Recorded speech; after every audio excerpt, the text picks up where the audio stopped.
Viral, anak pang ngamuk dan mengacak-acak warung Madura, kabur usai pemilik warung kejar pelaku.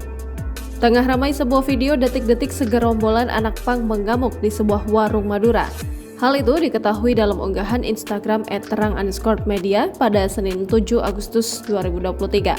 Pada keterangan unggahan menuliskan viral sekelompok anak pang mengamuk di warung Madura dan sampai melempar barang-barang dagangan.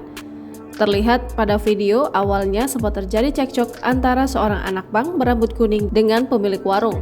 Rekan anak pang lainnya itu nampak menenangkan dan sempat membawanya keluar menjauhi warung tersebut. Tak lama kemudian ia kembali lagi ke warung itu sambil marah-marah dan menunjuk-nunjuk pemilik warung. Tak jelas apa yang ia katakan, terlihat sejumlah rekannya di sana hanya berdiri diam melihat kejadian tersebut.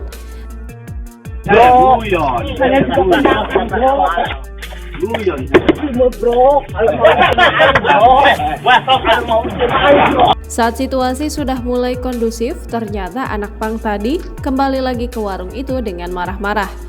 Berselang beberapa menit kemudian, video memperlihatkan anak pang tadi sudah mengamuk dan mengacak-acak warung Madura itu.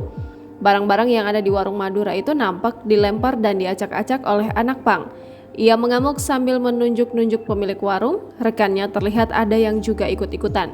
Sempat terdengar teriakan seorang wanita saat anak pang rambut kuning itu naik dan menginjak-injak dagangan pemilik warung. Terlihat pada video, para rekan anak pang itu banyak yang hanya menonton dan membiarkan hal tersebut. Kemudian salah seorang dari mereka menarik anak pang rambut kuning itu dan kabur meninggalkan lokasi. Mereka kocar-kacir saat seorang pria pemilik warung keluar sambil menenteng sebuah celurit panjang di tangannya.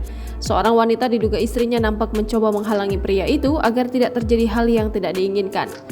Belum diketahui kronologi kejadian, namun sebagian warganet menduga jika sekelompok anak pang tersebut mengamen di warung Madura itu dan tersinggung dengan perlakuan dari sang pemilik warung yang tidak welcome.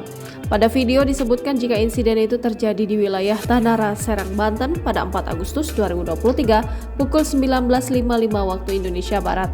Video yang berdurasi 1 menit itu pun kini ramai ditanggapi oleh para warganet.